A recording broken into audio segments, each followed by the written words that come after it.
माझ्या मराठी बंधू भगिनींनो आणि विशेषतः एसटी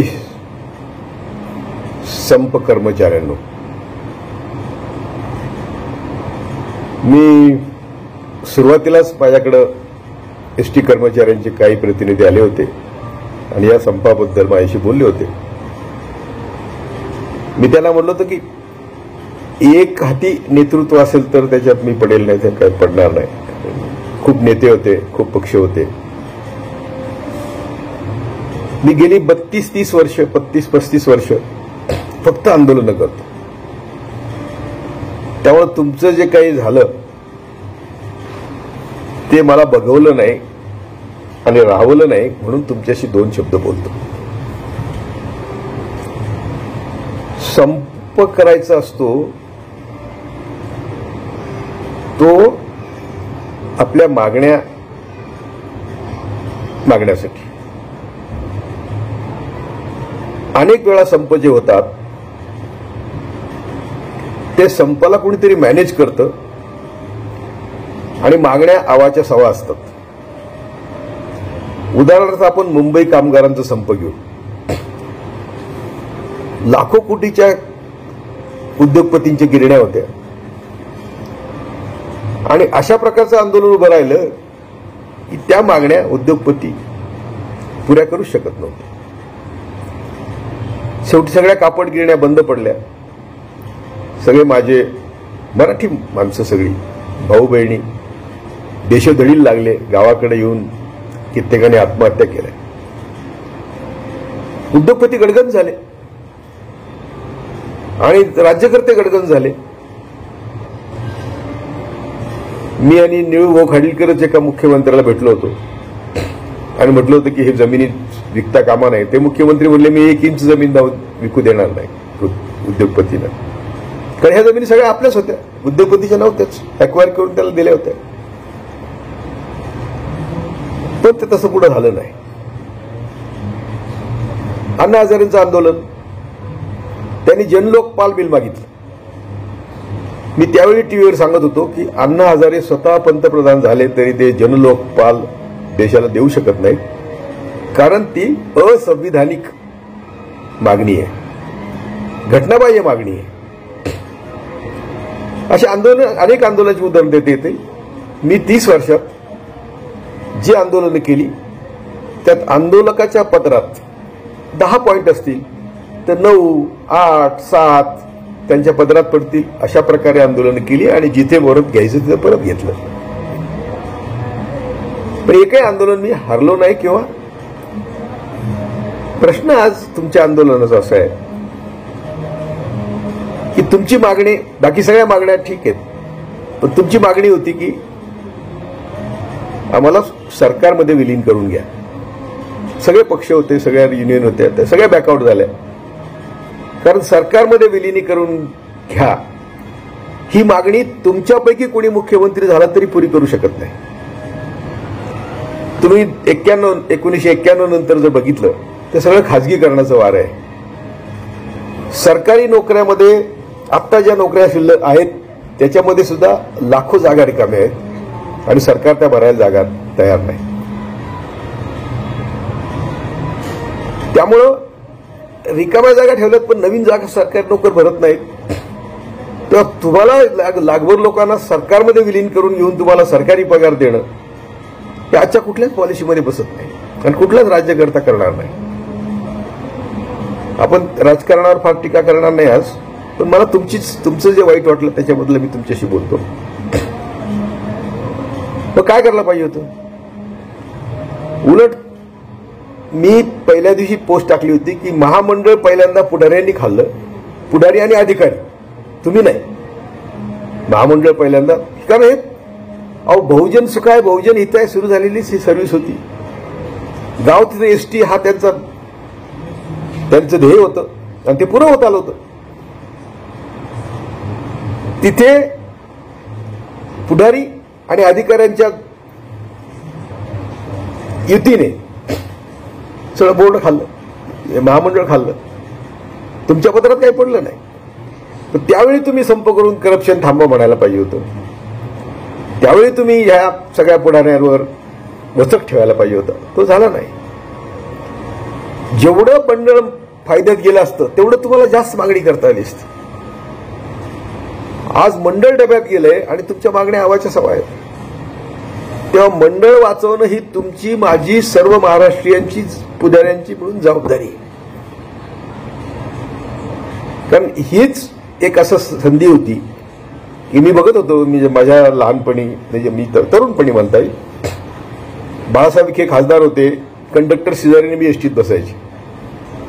आम्ही देखील सगळे म्हणजे आमदार खासदार एसटीत बसलेले बरं वाटायचं. मी न्यायमूर्ती पदाचा राजीनामा दिल्यावर एसटीनेच फिरत होतो आणि व्यवस्थित एसटी स्टँडवर गेलं की नाव सांगितलं की पुढची एक दोन सीटमध्ये जागा मिळायची. त्याच्यात आम्हाला धन्यता वाटायची की आपल्याला एसटीत जागा मिळते. आणि अशाच प्रकारे समतेचा एक संदेश गेला होता. जगभरात असे उदाहरणं फार आहेत. अमेरिकेमध्ये काळ्या गोऱ्यांमध्ये जो भेद होता त्यामुळं काळ्यांना गोऱ्यांच्या बसेसमध्ये बसायला परवानगी नव्हती.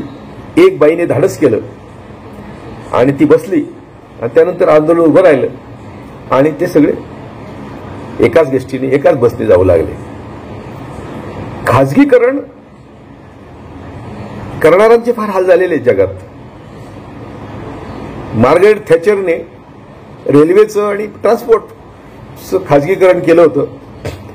तिच्या जीवनपणी तर लोकांनी विरोध केलाच, पण त्या गेल्यानंतर ज्या दिवशी त्यांची प्रेतयात्रा होती त्या दिवशी कामगारांनी आनंदोत्सव साजरा केला, जुलूस काढले, आनंद झाला त्यांना की ही गेली.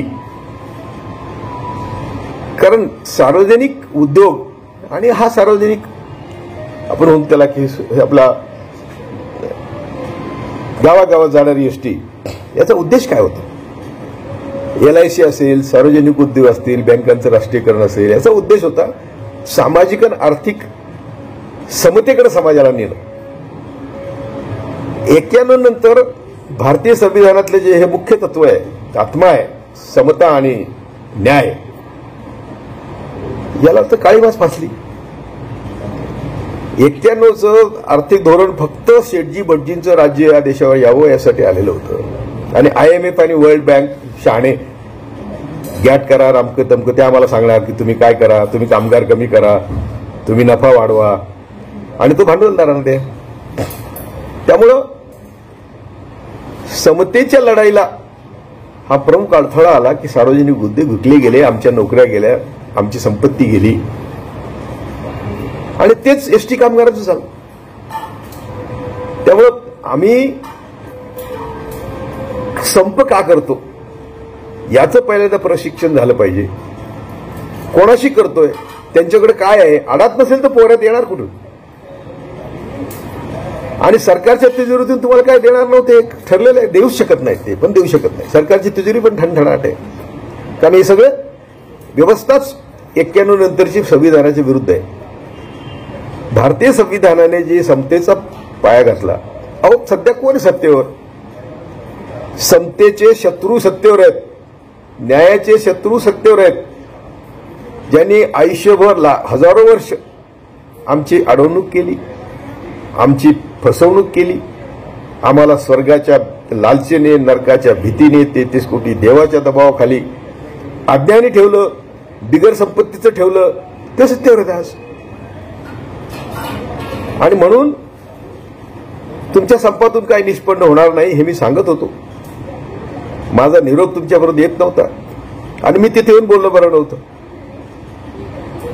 तर अशा परिस्थितीमध्ये आज संविधानाचे शत्रू, समतेचे न्यायाचे शत्रू, या देशातील गरिबांचे शत्रू, या देशातील सर्व संपत्ती मुठभरांच्या ताब्यात देणारे राज्यकर्ते तिथं बसलेले आहेत. एसटीमध्ये संपत्ती किती आहे विचार करा तुम्ही. प्रत्येक गावात मोक्याच्या ठिकाणी जागा आहे,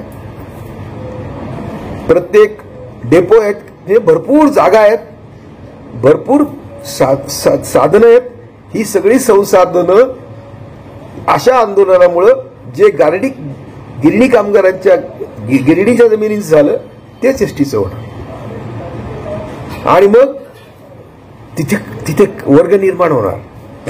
कसा वर्ग निर्माण होतो की श्रीमंतासाठी एसी बस खाजगीकरण झालं श्रीमंतासाठी एसी बस, गरिबासाठी नॉन एसी बस, आणि मग बाकी सगळंच वर्गीकरण सुरू होईल. जो जास्त पैसे देईल त्याची जास्त सोयी असतील. हे सगळं टाळण्यासाठी आमच्या संविधानाने डॉक्टर बाबासाहेब आंबेडकरांनी या समतेचा पुरस्कार केला. आणि म्हणून सार्वजनिक उद्योग हे सगळं आलं. पंडित जवाहरलाल नेहरू, इंदिरा गांधीपर्यंत बघा तुम्ही, अगदी राजीव गांधीपर्यंत बघा.